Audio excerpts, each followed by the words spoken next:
The Feed. Podcast movement recap.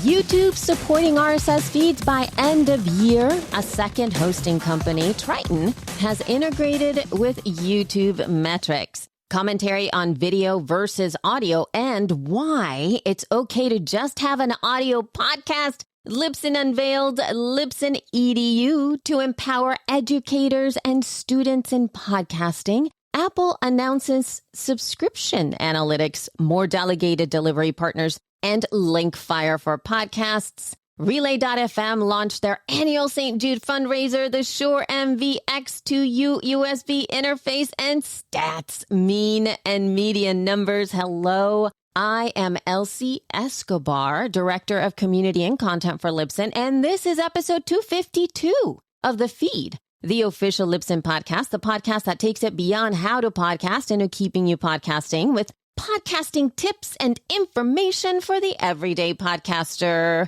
and taking you inside Libsyn. Now, if you're looking for some love for your podcast, we would love to feature you on the show. Send in your 30 to 60 second promo. How do you do it? Attach it to an email and send it to thefeed@libsyn.com. If you don't have a promo, but you want your voice on the show, ask us a question or add to the conversation that you hear on an episode, send us voice feedback. You can call us at 412-573-1934, or you can use SpeakPipe at speakpipe.com/thefeed. I'll be keeping an eye out on your email, and then I'll send you all of the information. It is first come, first serve, so the sooner you get your info to me, the sooner I get you in the queue. All of you that are preparing some special end-of-year content, send the promos over ASAP. And now on to our main conversation with Rob Walsh, VP of Podcaster Relations at Libsyn, as well as my co-host, right after the first promo of the episode, the Strokecast with a special episode. Welcome to Strokecast. Summer may be swimsuit season, but despite what the ads say, you do not want to get toned. Tone and spasticity is a common result of brain injury. It's why many stroke survivors walk around with their hands in a fist and their elbow bent. Dr. Wayne Feng, a researcher from Duke University, joins us to talk about tone and spasticity after stroke and how to treat it. Visit strokecast.com/tone basics to hear the conversation. Hello, Rob. Good generic time of the day, Elsie. Happy we're not longer a podcast movement. We're home.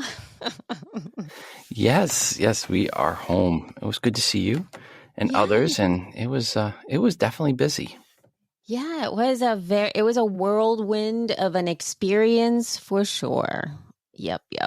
Might as well start, right? Why don't we start by doing a little bit of a recap, because it's been a while since I think all of us have been at a show. And we say all of us, we mean almost, we had a lot of people there from Libsyn.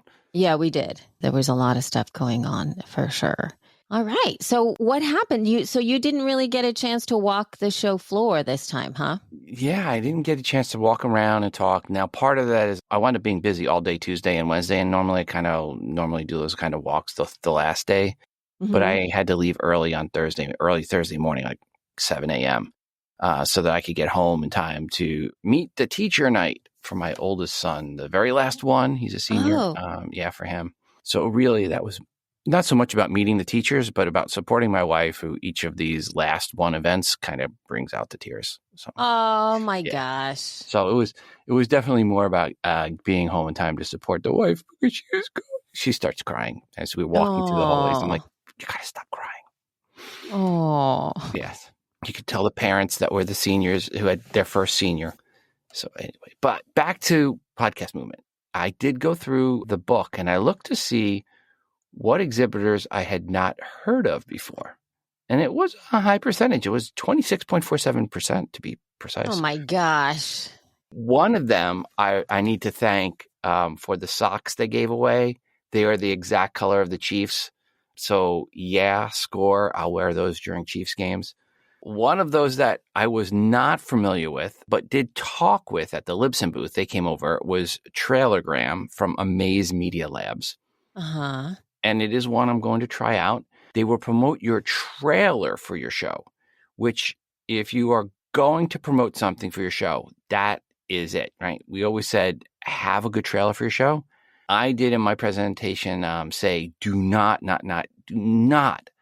hire a company that will promote the direct URL of any of your episodes or promote a landing page with a player for your episodes. Those will goose your numbers and get you kicked off of pretty much every advertising platform these days. But Trailergram is doing the right thing, and they're promoting your trailer, which is what you want from a marketing company. In my presentation, yes, that marketing advice for your podcast is BS 2023. I called out those that are doing what I call loot coin marketing. And that is where a direct URL of an episode is used to be listened to by someone playing video games so they can collect loot coins in the game. It is annoying to the player. And as I showed in my presentation, completely worthless per gaining an audience. Once the loot coin marketing campaign is turned off, the audience drops back to where it was before, as really any reasonable person would expect it to. That was kind of the big thing I was trying to make people aware of. There are companies out there now that are promising, that silver bullet for your audience growth, getting listeners, but really all they're doing is goosing you with bogus downloads that are easily recognizable by your podcast host. And if you're in an advertising campaign, will get you booted. And we recently booted a few shows for using those services. Now, back to the Libsyn booth, we had really great traffic. I was busy all the time at the booth, and we had a ton of people at the show and at the booth. So, again, great traffic. Thanks, Dan and Jared and team, Podcast Movement, for bringing all those people in.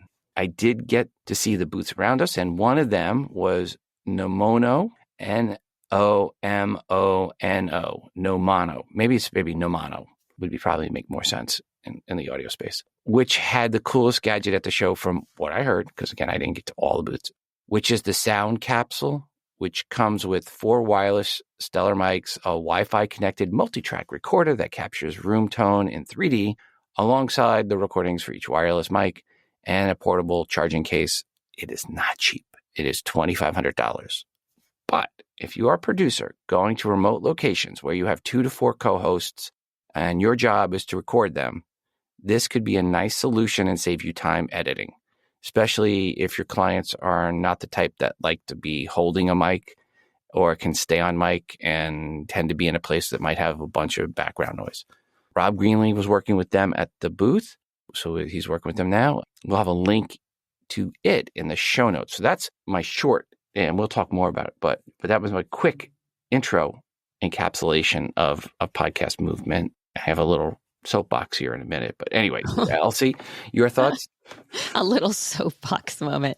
Yeah, no, I didn't really get a chance to be at the booth too much because I was exactly like you were. I got there on Monday, kind of late-ish, right? And then I went directly to start recording and setting up to record because you did a lot of video recording there, and it was really exciting and fun. I loved doing that. It was amazing. So I hope to be able to have that information out very soon for some of the video stuff that we took in there. But I think the team as a whole had a really good time. My session was really nice. It was great to be able to be on stage twice for a panel and for my session to be able to talk through all of that stuff. But it was such a whirlwind. And all I know is that there were a ton of people there. There was just so many folks. And I was very, very excited to be able to see a lot of people that I haven't seen in a long time. It was just so great to go through all the meetups and everything. So that was my favorite thing to do. There were obviously around these events, there are announcements that come out. You put in this first one here from YouTube. Yes. So in terms of the YouTube stuff, YouTube now supports, or they're in the middle of starting to support RSS feed uploads for podcasters by end of year, plus private feeds in YouTube Music. And so this is part of a TechCrunch article here announcing that, quote, this week at the Podcast Movement Conference, YouTube product lead Steve McLendon confirmed the platform will be rolling out to support RSS uploads for podcasters by the end of year, among other updates. The new functionality had been in beta testing since earlier this year as a strategic invite-only pilot. YouTube additionally confirmed to TechCrunch it's rolling out support for podcasts on YouTube Music by the end of year as well. Also, at the event, the company announced that it would support the ability for users to add RSS feeds to their library within YouTube Music, including private feeds. This would make YouTube Music more competitive with standalone podcast apps, including Apple Podcasts, Overcast, and others. And it puts YouTube Music ahead of Spotify in terms of supporting private RSS feeds. We'll have more information as those features roll out, but it was good to hear. Again, as we always say, in Libsyn, we already support publishing to YouTube. Go in, go to settings, go to social, set up YouTube, get a playlist, and you can get your podcast automatically converted from audio to video and published into YouTube and get the stats back, which we've supported those stats back since the beginning of the year. But that's something we've harped on many episodes.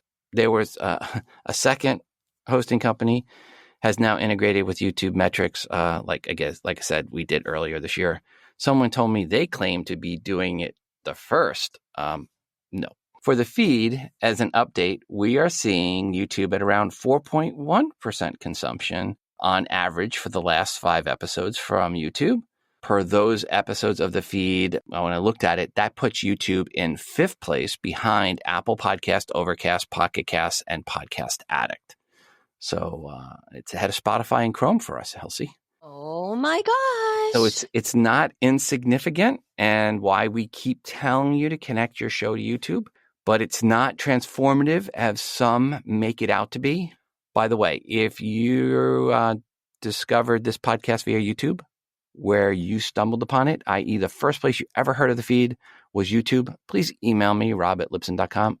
I have to imagine there are a few people that discovered us that way, and I just kind of want to get a feel and ask a couple of questions. But anyway, if you discovered us via YouTube, via stumbling upon, please email me. I want to hear your story. That would be amazing. Yes. Shout out to folks who have discovered the feed on YouTube. All right. And so you were quoted, Rob, in a in the latest HotPod newsletter. You were quoted a little bit in it. Most of my quote was about me not looking like the person you want to see on video. Yes, absolutely. So this was written by Amrita Khalid, who is taken over currently for Ariel Shapiro, who is the kind of original writer for HotPod, who is currently on maternity leave. And Amrita is doing such a fantastic job taking over for a little bit. And so cool, just a quick behind the scenes when we were at the Libsyn party, as we were heading back, I took an Uber with her all the way back to the hotel. So it was fantastic. Great, smart person. And so she wrote this up. I'm like, wow, this thing came out so fast. And I was just catching up. She's already written a whole newsletter, like doing a huge recap with all of these words. And I'm still just trying to breathe from being at the event. But anyway, shall we continue on? So what are some things that she quoted you? Well, she also pointed out my comments in my presentation Yes. about not being so fast to jump into video. And I posted this thread on Twitter. Can you say that? Yes, you can. I mean, that's what it's called. I didn't actually post this thread on Threads, but I posted this on Twitter /X this week, post podcast movement. Quote, I read multiple articles that say this year's podcast moment 23 was all about video. Same as last year, by the way. Funny thing is video was part of podcasting, actually a big part in the early days. Most of the bigger shows were video in those early days. Rocket Boom, Ask a Ninja, TKBR TV, Hot for Words, Geek Brief TV, and more. If you haven't heard of them, yeah. They say, they, as in people writing articles, say, get into video, and those people at the conference were saying, get into video like it's new. What no one wants to point out is the competition in video is far, far more daunting. There are 400,000 active podcasts, which I pointed out in my presentation.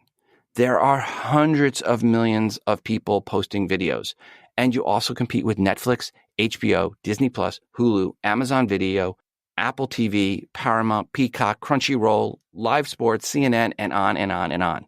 It is harder and much, much more expensive to produce video on par with the, quote, professionals, unquote, than, say, with audio. With audio and $100 mic and a quiet room, you're basically on par with NPR audio-wise, unless you've really messed something up. Oh, and did I mention there is more time in the day to consume audio? So yeah, more comp, less opportunities for consumption, and a much higher bar to get on par. Good luck with that. The smart podcasters will not get distracted by shiny thing video and stay the course, just like they did not get distracted by live audio or Second Life or ... It is okay. No, it is better than okay to keep just doing audio if that is what you want to do. Long live the audio podcast, unquote. And I think I may have been one of the only people there to say out loud what I believe many think, and that is it is okay to just do audio. Remember, you can easily get your audio into YouTube with us anyway, as we've talked about earlier, and get another 4% or some percent pop. But pure video is way, way, way overrated if you start doing video just because you think it'll take your show to the next level. Remember, there are levels above and there are levels below where you are now. Be careful what you wish for. If you take your eye off the ball, your show may end up not at the next level you were hoping for. That's my little soapbox rant. That's your little soapbox rant? Thoughts? Well, I think that there's some people that are doing video first podcasts, and good for them. I mean, if that's what they want to do, that's and great. I'm not taking anything away from that. And there are some podcasts that make a lot of sense to be video. Mm-hmm. And as in the Hot Pod article, there was an agreement with me that not every podcast is meant to be video. Exactly. Yep. I 100% agree on that for sure. Everyone's saying, get into video, get into video, get into video. Some people get into video that shouldn't. And that's my concern. And I don't want to see people hurt their show because they got into video because it was the next shiny thing. Absolutely. I feel that if you want to, those are two completely separate art forms, if you will, to be able to do things like that. There are benefits. And actually, for some people who are comfortable behind the camera, prefer the camera, they just have an affinity to being able to have a camera and feel like they can deliver something when the camera is on, great, right? Because there's some folks who are absolutely more natural that way.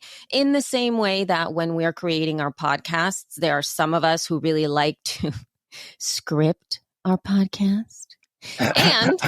And others who feel a lot more comfortable just speaking off the cuff, right? And I think that, let's say, when Jess and I do She Podcasts, she is fantastic at being able to be entertaining off the cuff and in the moment. I don't feel very comfortable that way. Like I really like to work off of a framework and things like that. Whereas I could just, start talking to Jess and we could have a show. But that really is just because of her, kind of. If I'm doing my own, and I promise I'll get back to the video portion. But if I'm doing let's say a solo podcast, I would I've had to craft it out. Like I have to sit down and prepare it, and I have to be more than bullet points. I want to be succinct. Like there's a way in which that I want to work in order to do that. And there's some people who can literally work off of a topic and or maybe like 3 bullet points, and they can be amazing. Just turning on the mic and going. It's the same way for video. With video, sometimes you have to there's so many aspects of it. You have to make sure that you are connecting with the people on the camera. You have to make sure that there are other layers of you being in frame to make sure that everything is working. All of the connections are working as well, that there's the right type of camera maybe, and or make sure that the audio is working. Like there's just so many other aspects to being able to also record video and also handling those larger video files. So yes, it is by far so much easier, I feel, to record an audio podcast. But I do see, and for sure, Rob, I have seen my own behavior change when there's a couple of, now there's even more podcasts that I prefer to consume on YouTube versus audio. I'm subscribed, if you will. I'm following the show in Apple Podcasts or Castro. And I'm also subscribed to their channel on YouTube. And I prefer to consume it on YouTube first. And they have a lot of people watching their YouTube videos. So, and it's just a talking head. So it really depends on your show and how comfortable you are with it. That's it. Yeah. And I'm not saying don't do video. I'm just saying don't do video for the wrong reason. And the wrong reason is doing video because everyone's telling you to do video. Correct. You need to tell yourself you want to do video, not listen to what the latest thing, people jump on these bandwagons. Oh, let's promote video. I sound smart. Doesn't make you smart. It's just, that's the cool, shiny thing. 3 years ago, some of these same people were saying, hey, do live audio, right? And so it's just, They lick their fingers, stick it in the wind, see which direction it's blowing, and that's the way they go. We've supported video at Libsyn since Libsyn started. So it's not like I'm biased against it in any way, shape, or form. I just happen to have seen what happens to people when they take their eye off the ball. And I've seen good shows go to the next level, which was 3 levels down and not 1 level up. So keep your eye on the ball. That was my message around video. And that was what was also picked up in that article. She agreed, not every show should be that way. Today on iOS should never, ever be a video podcast the way the main show's done. Can I do a segment on video here or there? Sure. And I did when I was producing on a regular basis. I would do open box videos and certain things that you have to do video for, right? Open box audio, not so good. Yeah. Open box video, much better. So knowing when the content fits is important. Yeah. And there's like another thing that I was thinking about this, because we're going to be talking about some of the stuff that's going on with Apple later on with Linkfire and things like that too. But in order for you to gain traction in any platform, really, you have to promote it. Mm-hmm. You have to tell people to listen or watch in these links, right? You have to tell people that. And I have seen a direct correlation as to our consumption on YouTube, right? The feed's consumption on YouTube, directly proportional to my ability to promote the show being there. So in the last episode 250, because we were at Podcast Movement, that episode went out on that Tuesday, which was the first day of Podcast Movement. And thus, it just went live and I didn't touch it, nor tell anybody. Like I didn't even say, hey, we have an episode up or anything like that, because I was in the middle of doing the other stuff. And you can see that on the data. You can see in terms of consumption for episode 250 versus just the one before that. Even though we have a lot of people subscribed to the YouTube channel, in order for people to consume your episodes, you have to promote them and you have to give them a link and you have to choose where you want to send people. It doesn't matter. Like we can do it passive in the way that it was this time, or you are going to be directly wanting to grow a specific channel. And if you're looking to grow your YouTube channel, you not only have to publish consistently, more than even podcasts, because the direct algorithm within YouTube, the expectations of the stuff that you're putting out there, and weirdly, as anything else, the more you publish, the more that the algorithm starts to serve your episodes and all of that stuff to the people who are subscribed to your show. And then you can start to monetize even more, because it would behoove you for people to consume your entire podcast on YouTube. But you also have to ask yourself, are you undercutting your audio podcast by promoting your YouTube stuff? Right? You have to make those decisions. And if you can sell both of them for your audience and then cater to both, you're going to have to create a marketing plan around both. And you're going to have to do that. And just for the audience's perspective, because they don't see our stats, Elsie, when she was mentioning that she didn't promote episode 250 and did on 249, we had 5.9% consumption on YouTube, and 250, it was 2.7. Yeah, it's half. It literally is half. It's like, and I've been seeing, and this was not the only time I noticed that, because the first time I did it consciously, I'm like, I'm not going to promote to see what happens. This last time I didn't do it consciously. It was just, I just couldn't do it. But there definitely is a big drop if I don't promote the YouTube link specifically when I post stuff. And now what I've been doing, even in the last one, Rob, just for your information, in the last promotion that I did for episode 249, I crafted, just a regular summary of the episode. And then in terms of links, I said, you can find us, and I put the pod.link.net just in link, and so that people can listen to the audio wherever it is that they wanted to listen to their audio. I put a link to our show notes, just the feed.libsyn.com/site, which is, so at the direct link to that. And I put the link to the YouTube channel. Those three in the one post. And that's what happened. So there was no specific to YouTube post on that, but that still got folks who decided they wanted to watch on YouTube or listen on YouTube better. So anyway, all right. Enough of that. Next up, I just wanted to mention next year, Podcast Movement will be in Washington, D.C. at the Gaylord Hotel in D.C. I like when they're at the Gaylord because the Gaylords are big. You don't have to be everyone can be at the same hotel, and that makes more community at the event. And I love that part of it. So it's not just about during the day and the events, but the evenings and the mornings. It's a better community feel. So kudos for them picking another Gaylord hotel, August 19th to 22nd. It's a 50-50 shot. I'm going to miss my first PM next year, though, as that is right around when college kicks off. So I'm crossing my fingers, hoping Henry's college of choice starts earlier in August. Right now, his top two choices both start classes on August 19th, which is the first day of the event. So we'll see. I'm definitely probably 50-50. Just depends. I'm definitely probably. But yeah, I'm definitely probably. I don't know. Yeah, I know. That didn't sound good. Clearly not something I scripted. Yeah, I was just looking at the calendar and going, took his first two there.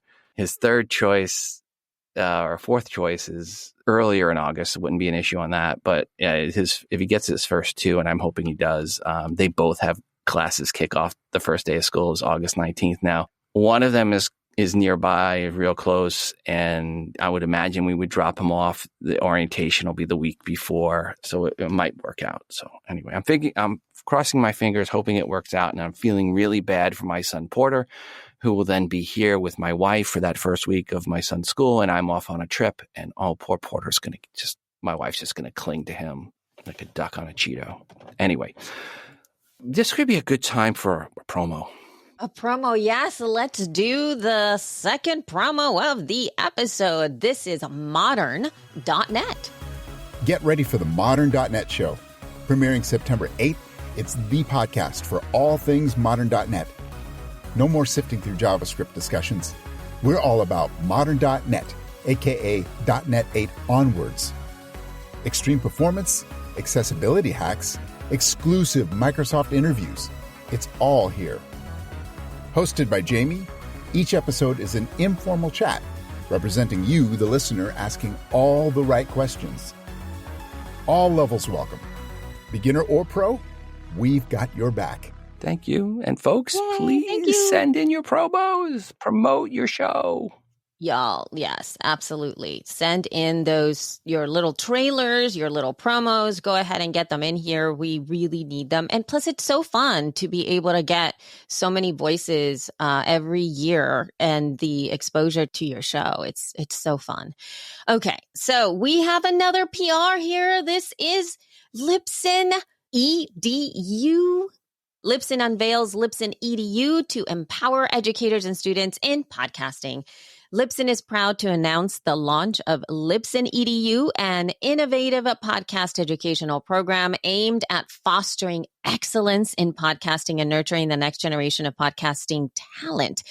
John W. Gibbons, interim CEO and chief product officer at Libsyn, said, quote, "At Libsyn, we deeply value the educators and institutions' crucial roles in shaping the minds of future generations. We recognize the significance of education and how it transforms lives. With this appreciation, we're proud to introduce LibsynEDU, our newest podcast educational program designed to support and empower educators and students in the podcasting space," unquote.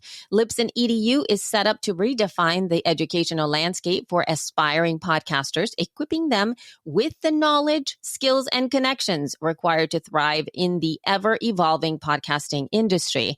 As part of the program, Libsyn will equip academic institutions with discounted access to its suite of industry-leading hosting and monetization tools and offerings. Students will also enjoy supplemental coursework developed by industry experts. This coursework will cover various aspects of podcasting, including production techniques, storytelling, marketing strategies, audience engagement, measurement, and monetization. In addition, LibsynEDU partners and participants will have the privilege of engaging with thought leaders and influential figures in the podcasting realm through guest speaker sessions and on-campus events.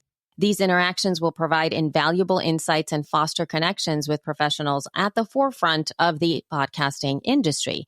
Additionally, Libsyn will provide essential tutorials and recommendations for studio and recording equipment, ensuring that students have the necessary tools to create high-quality podcasts. Furthermore, participants will have access to industry research, empowering them to stay informed about emerging trends and best practices. As part of this transformative program, students will gain access to a wide array of resources, including a thoughtfully crafted supplemental coursework, industry-leading hosting and monetization tools, guest speaker sessions, and access to a vibrant community of podcasting enthusiasts. Libsyn is also announcing the creation of the Libsyn Fellowship, supported by a grant from Libsyn for a student enrolled in the Podcasting and Audio Reportage Master's Concentration at NYU's Journalism Institute at the Graduate School of Arts and Science. The Libsyn Fellow will be chosen by a panel of NYU arts and science faculty and conduct original research focused on podcasting in consultation with faculty. Libsyn selected NYU's Journalism Institute for its Libsyn Fellowship as it offers the first graduate-level journalism program specializing in audio podcasting. Andy Rogers, Senior Director of Partnerships at Libsyn, said, quote, LibsynEDU provides educators with the supplemental tools and resources they need to help empower students to discover their voice and path in podcasting. The development of LibsynEDU and the Libsyn Fellowship exemplify our commitment to nurturing the growth of podcasting, supporting the visionary minds in podcasting academia, and empowering the next generation of podcast creators. Sarah Morio, Director of Marketing Operations at Libsyn, added, quote, "We look forward to building on our NYU relationship for years to come, while also providing students worldwide with invaluable resources and opportunities to succeed in their podcasting journey," unquote. LibsynEDU hosting plans are priced as low as 75% discount off regularly priced plans. The plan includes access to both Libsyn Connect and comprehensive feature-rich recording solution that provides creators with everything they need to remotely record the highest quality interviews in Libsyn Studio, an all-in-one podcast creation platform for new creators to plan, launch, and distribute their content. Additional hosting plans like LibsynEDU Plus and Libsyn Pro are also available at the enterprise and institutional level. For more information about LibsynEDU, podcast programs, and courses available from our partners and various student resources, academic institutions, educators, and students, you can visit libsyn.com/education or email education@libsyn.com. Wow. That was a lot. That was a lot. So, one of the parts of the Libsyn EDU Plus gives the ability for an education facility to have multiple shows and different levels of access. And one of those is the ability for the students to upload, but not actually publish live. So the professor, teacher can listen to the episode before releasing it. This way, in case the person says something controversial that offends the 40% on the left or 40% on the right, the teacher doesn't lose their job.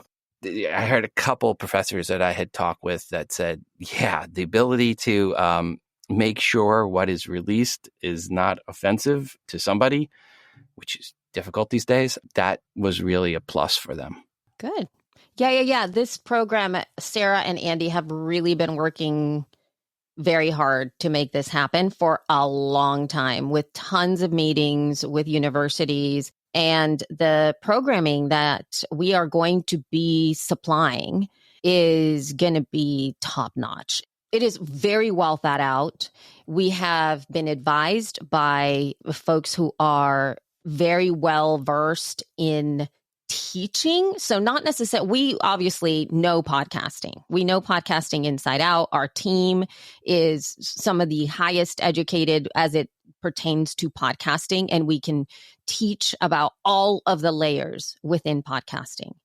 But what we have also been really clear about is how to best teach by consulting and being able to create a program that is of the highest level of value for educational institutions, which is different than when you buy a course online, right? There's a difference between that because there are standards of excellence and standards, educational standards that you need to have when you offer curriculum within a university system, and particularly master's programs and things like that. So we are very, very aware and are taking it incredibly seriously. So the content that's going to be coming out from that is top notch. And I'm so excited by it. It's going to be so great. So great. Yay, team. Okay. Moving forward here, we have a release that also happened at Podcast Movement. And this is from Apple. Introducing subscription analytics, more delegated delivery partners, and Linkfire for podcasts. Okay, so Apple had a few of these announcements on August 21st for Podcast Movement. And one was about a few more partners supporting delegated delivery, something we've supported for a year now. Another was about subscription analytics, which if you are offering a subscription, looks nice. We'll have a link in the show notes where you can read up more on those first two items. And then there is the third item that I think all podcasters would be interested in. This is Apple's partnership, and that's with Linkfire, and it's for podcasters. And here's what Apple had to say in their release, and I'll read this. Quote, Linkfire, the marketing platform used by top artists and labels, is expanding into podcasting this fall with a toolkit built for podcasters featuring an exclusive integration with Apple Podcasts. With a Linkfire account, creators will be able to generate an unlimited number of smart links to landing pages for their podcasts and measure the ways listeners engage with them while respecting listeners' privacy. These pages, which are easy to set up and work across devices, are designed to connect listeners to shows and subscriptions on Apple Podcasts. Creators can also link to their shows on other apps and feature related products, such as social channels, newsletters, merch stores, and live events. Using the Linkfire Insights dashboard, creators will be able to measure real-time user engagement with these links and pages, including anonymized visits and click-through rates. As listeners use these pages to access Apple Podcasts, creators can view all new engagement insights, including whether a listener has played an episode or followed a show on Apple Podcasts. Let me repeat that. Including whether a listener has played an episode or followed a show on Apple Podcasts. Creators who offer Apple Podcast subscriptions and are enrolled in the Apple Podcast affiliate program can add their affiliate token to also measure free trials, subscriptions, subscription proceeds, and affiliate commissions generated using these links. These industry-leading insights, which are aggregated and anonymized to protect user privacy, can be viewed across links and over various time periods, making it possible to reliably attribute performance to a specific channel, campaign, or promotion.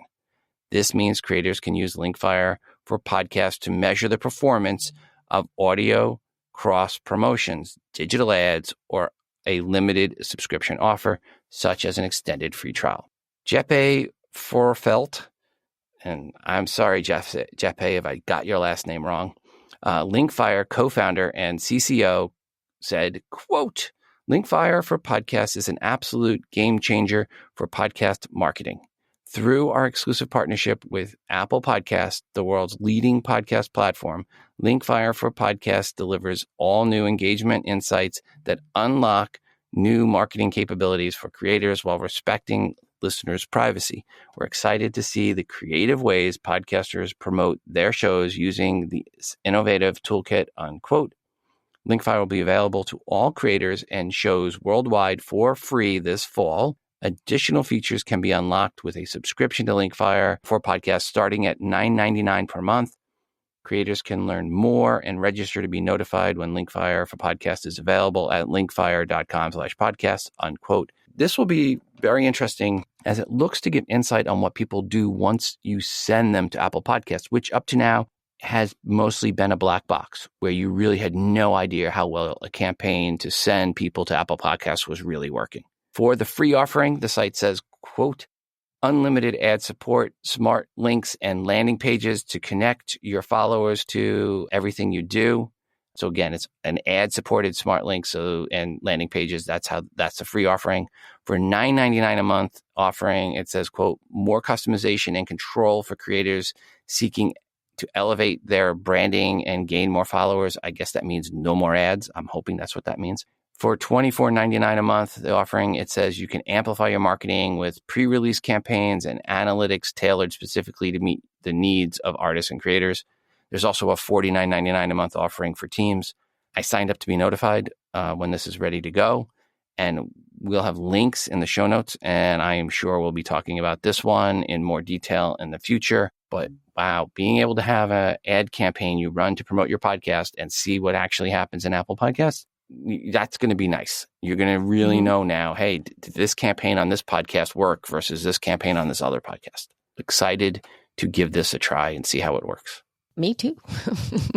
I think that, I did talk to Zach a little bit about this stuff, and this is sort of like and I'm sure like this kind of service is very much like a lot of the link in bio services that are currently out there. I use one called Beacons. There are many other ones that you can use. But the interesting thing about the Linkfire, as it differentiates with a lot of the LinkedIn profiles, is that the privacy component is always leading, which is something that, as you know, Apple really advocates for. So it does have, in terms of the analytics that are given, privacy is what leads here. Mm-hmm. So there's anonymized data from the behavior of people taking action.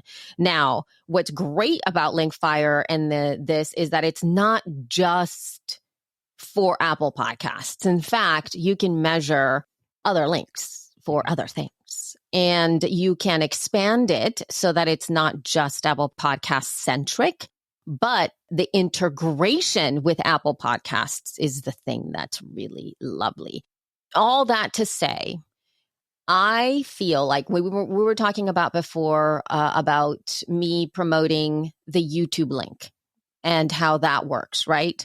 So what I would like to see is which one of the social platforms that I'm promoting is the one that is going to the links that I post.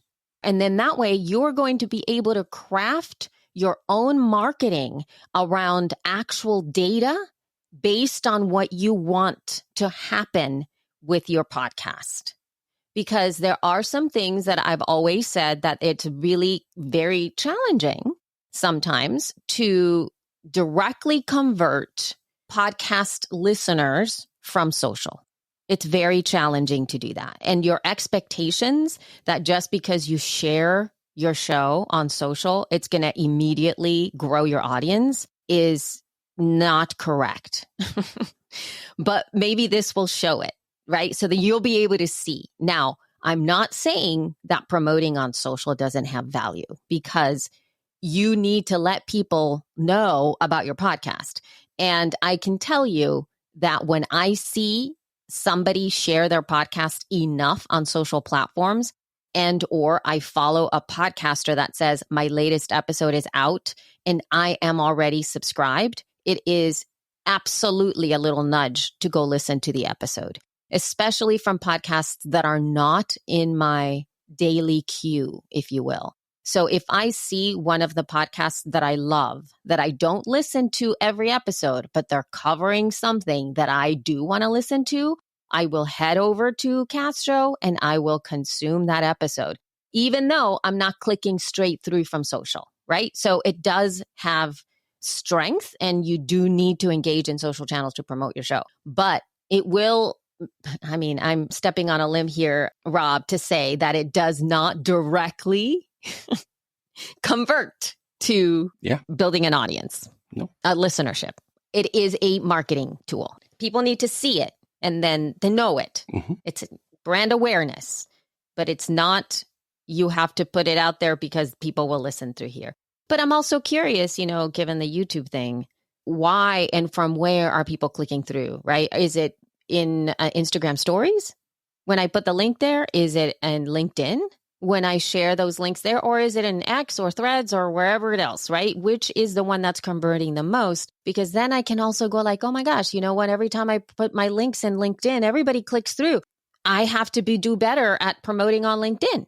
The end, right? And then if I see nobody click through on X, then I'm just going to be like, you know what? I'll just put up one post and that's going to be it.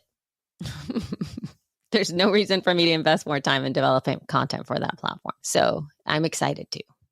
Yay. It's always good to know where your marketing efforts are working and where they're not working. Mm-hmm.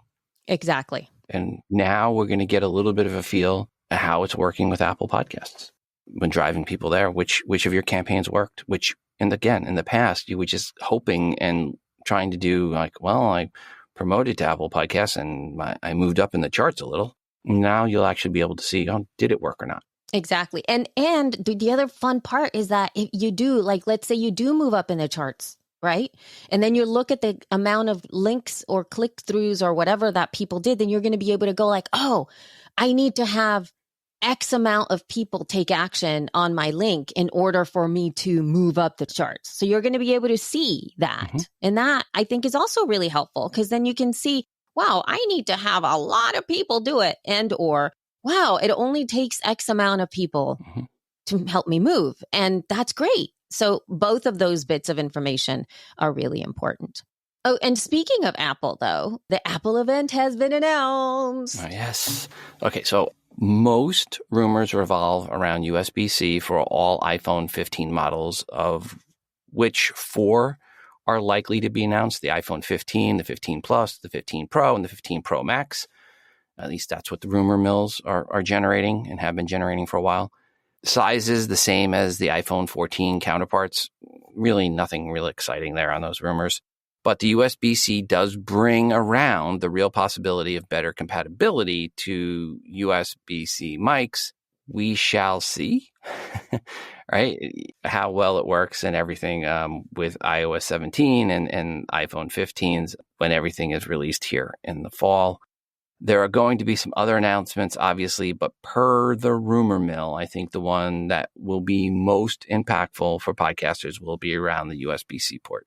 We'll be recording episode 252, our next episode, a few days after the announcement, so we can fill all of you in then per any impact to podcasters. Yep. And still more Apple news. And this time it's about a new team member to Apple podcast team. So Stacey Goers is now Senior Manager, Product Management for Apple Podcast. And Stacey was previously Senior Product Manager, Podcast with NPR Digital Media. Yeah, I worked with Stacey when she first started with NPR back in 2016. And NPR was hosting their podcast with Libsyn. So Stacey, congrats on the new position at Apple. Yay, that's amazing. And more news from the podcasting space too. Relay.fm just launched their annual St. Jude fundraiser. This is their 5th year doing that. And this is probably one of the most incredible campaigns out there that is fueled by the podcasting industry. The Relay FM network has done a phenomenal job in being able to raise money for St. Jude. And as a whole, just as an FYI, St. Jude says that nearly 80% of the funding needed to grow and sustain its efforts comes from public donations. And there are a lot of different partners to help Relay FM get to their goal. One of them this year, which I think this might be their first time that they have participated in this way. I may be wrong though. So if I am, obviously, please let me know if I am wrong on this. But 9 to 5 Mac is stepping up to help out this time. Every time I mention numbers here, guys, they're actual numbers. So 925mac.com/donate. Wait a second. The 2 was not an actual number. The 2 was a TO. Oh, yeah. Sorry. 925mac.com/donate. You can go in there and they are going to be sort of matching. There's some goodies and stuff like that if you do. And there's also, if you donate, you also get some rewards also if you just go to the Relay FM link to be able to match donations in there. There's all kinds of stuff and kind of create matching donations. You know, they have digital bundles and sticker bundles and digital bundles, little rewards depending upon what you donate there. It is really incredible what they've done. So they literally just announced this last probably a week and a half when you hear this episode. And at the time of this recording, they have already raised over $100,000. Their goal is $293,000 to grow on this. That is the thing for that. You also found another little gadget from Shure. Yep. And you want to talk about this? Is actually, yes, I'm going to be spending money. You're going to make me spend money, you know. I know. You know what, you guys? It is the Shure MVX2U USB interface. This is the USB-C one, which is $129. I think we may have talked about the USB micro or mini one, which is like $79, which doesn't have the gain. So there's some, I think we talked about the other one, that this is kind of like the second generation of it, the interface, which is USB-C. So I don't believe we have talked about this one before. Okay, so what this is, it's a little compact USB interface for XLR microphones. Okay, and when I say compact, I mean compact. It's like teeny. I mean, considering what another USB interface looks like, this looks like it's just a little, I don't even, how would you describe it? It's so small. You just stick it on the end of your XLR microphone and then it's got little knobs on the back. It's kind of like a little extension to your microphone itself. It's small. And what do you have to say about it? Because I think that you are kind of excited by this. Yeah, I mean, first off, it is small and that's nice. It makes it for portable. But it also is powerful. I mean, it's 60 dB a gain. It works with the SM58, which many of us already have, and the notorious drive-hungry SM7B, used by many podcasters as well. The interface is not cheap, $129. It's more expensive than the SM58, which is $99. It is a little less money than a Cloud Lifter, which the Cloud Lifter normally goes for $149. But the Cloud Lifter is meant for XLR to XLR connections. And if you have a really good preamp, that should still give you better performance than this in theory. But the advantage of this is that it is small and USB-C, and you can connect your SM58 to your laptop when on the road and get good audio that way without having to also bring along a USB preamp with you and a Cloud Lifter. So this, to me, makes it really nice for an addition to your mobile. Normally, I'm carrying around with me the Q2U. I could take this and my SM58, which has like almost no noise, hand noise, and is really a durable mic, and get a little bit better performance if I need to have a road mic, especially in a loud environment. The SM58 is great for that loud environment. So here's some more technical specs, descriptions on this for those that are geeky and want to know that stuff. Obviously, XLR to USB connectivity with auto level mode right out of the box. It works with dynamic and condenser mics up to 60 dB gain, 48 volt phantom power means you can level up any XLR mic. Headphone monitoring, 0 latency, which is really nice. Standard 3.5 millimeter headphone jack. Mac and Windows compatible. Thank you. Connect your desktop with USB-C to USB-C cable, which they include.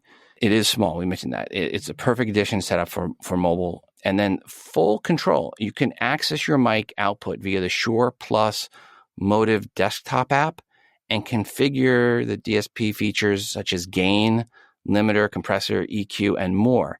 And you can save your presets for quick access. Translation, you can optimize it for the mic that you're using. Mm-hmm. That is key because you're going to want to have different settings for this SM58 than you do for the SM7B. There are a lot of times when people have, and this is not going to work for saving all the money, right? Because again, it's $129 to get this little tiny little device. It's so small.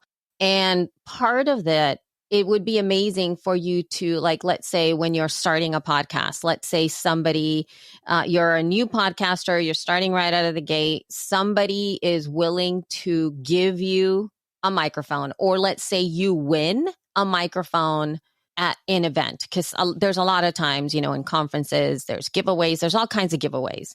But let's say you get like an SM7B and you're like, oh, great. Now I have like this beautiful microphone and I have no way to connect it to my computer, right? With this little thing, you can. And then it's literally $129. You won this microphone, or somebody gave you an XLR microphone.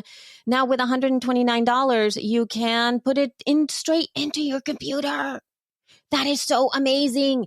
And you can carry it with you. So now you can travel with XLR microphones, just like Rob said, and you don't have to travel with an ATR 2100X or like a Samsung Q2U.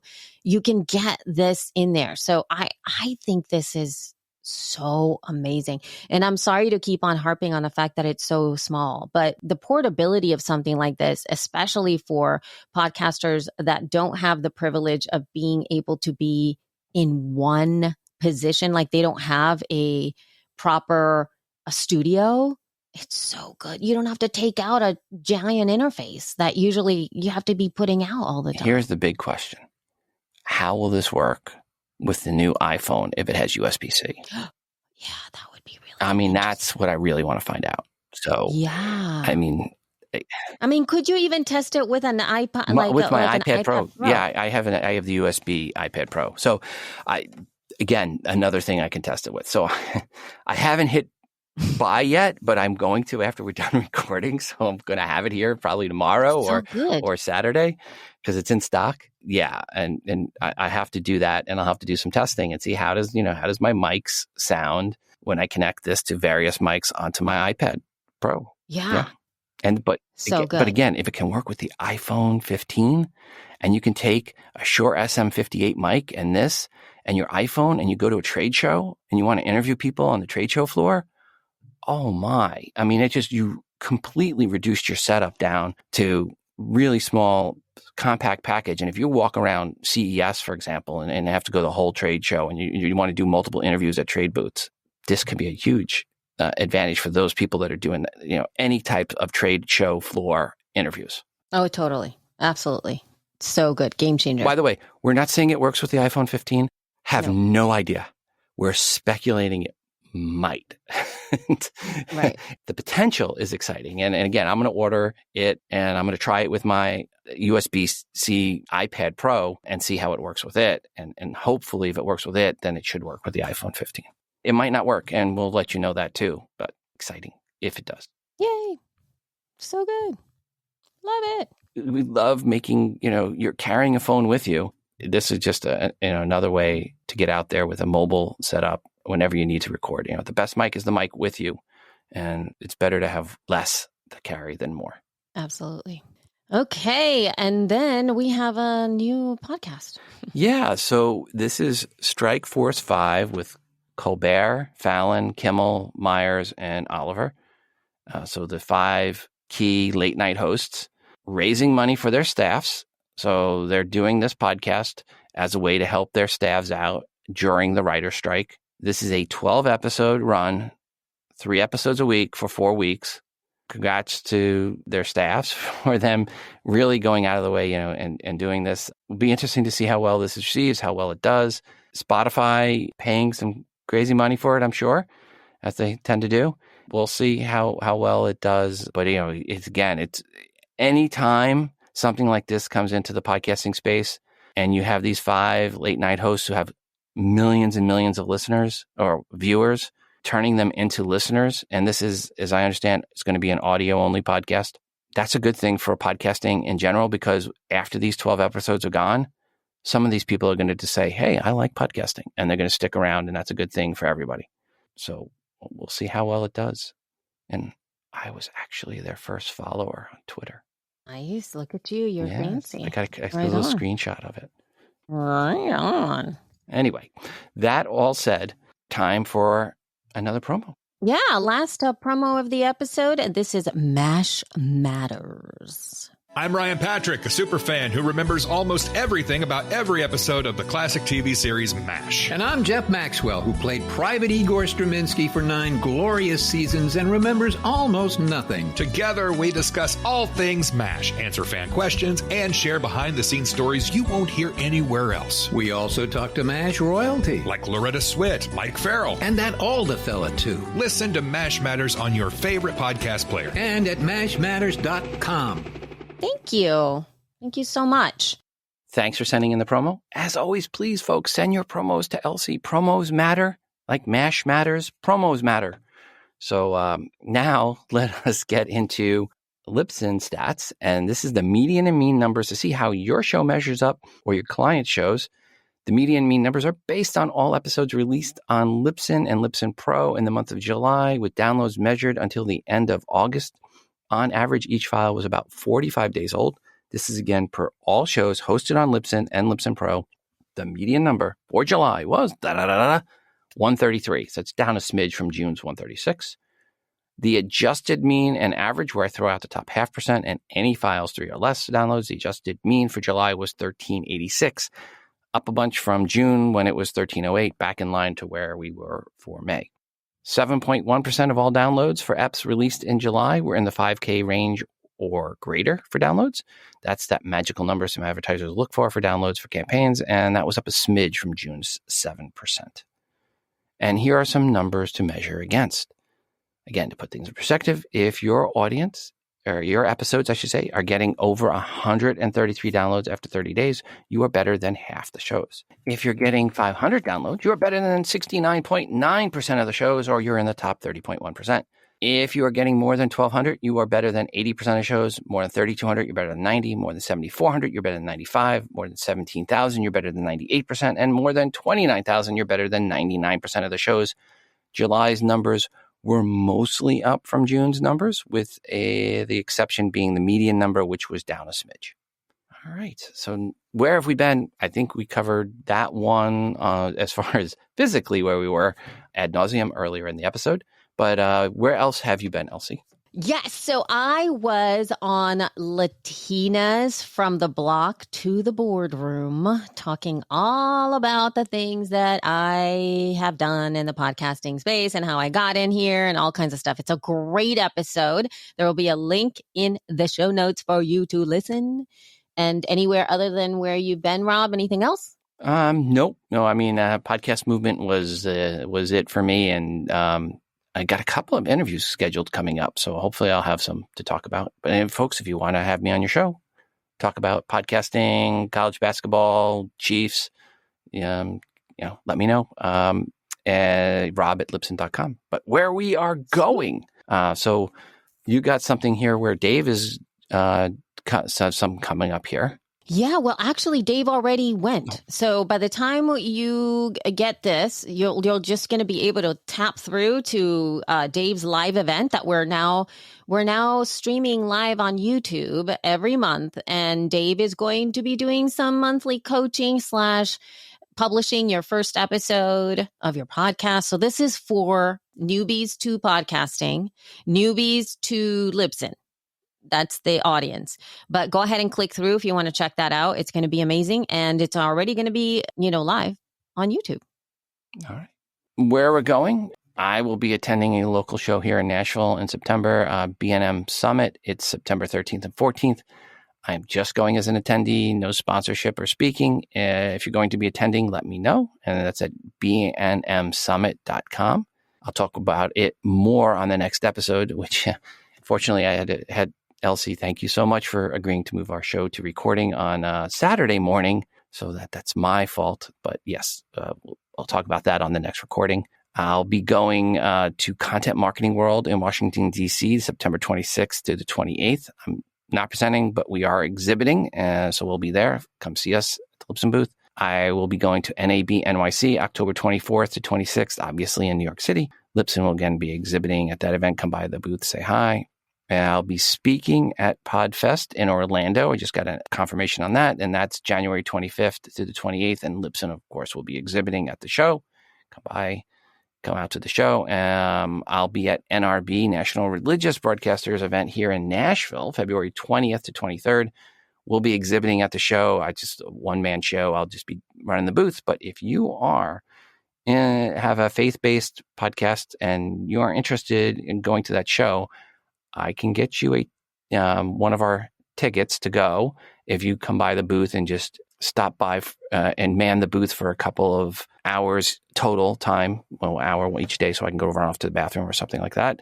And I'll let you bring your stuff about your show and put it out at the booth. So I've made that offer in the past.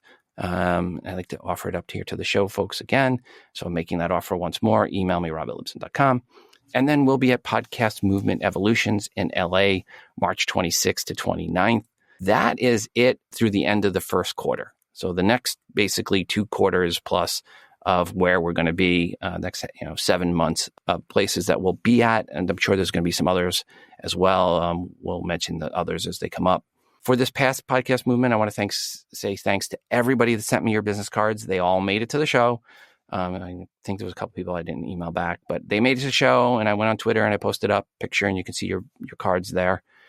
Please, folks, if you're not going to the shows I just mentioned and you host on Libsyn and you want your cards at those shows, please send me an email, rob@libsyn.com, and I will send you my snail mail address for you to send those cards off to me. Again, if you're not going. If you are going, bring them with you, and we'll put them on the table for you. Yeah, don't. I love when people send them to me and go, "No, I'll see you at the show." I'm like, no, bring them. Yeah, that's crazy. All right, switching gears. Where are you going as in the audience? Well, if you are looking for a job in podcasting, make sure you go to podcastingjobs.com. As of the end of August, beginning of September, we had 2 openings listed there. And then finally, don't forget to send in your feedback for anything we did or did not mention on this episode. You can record that feedback and email it to us, thefeed@libsyn.com, or you can call us, 412-573-1934. Or finally, you can use SpeakPipe at speakpipe.com/thefeed. Mm-hmm. Anything I forgot? Nope. I think you got it. And we will be talking with you in a couple of weeks. Ciao. Bye.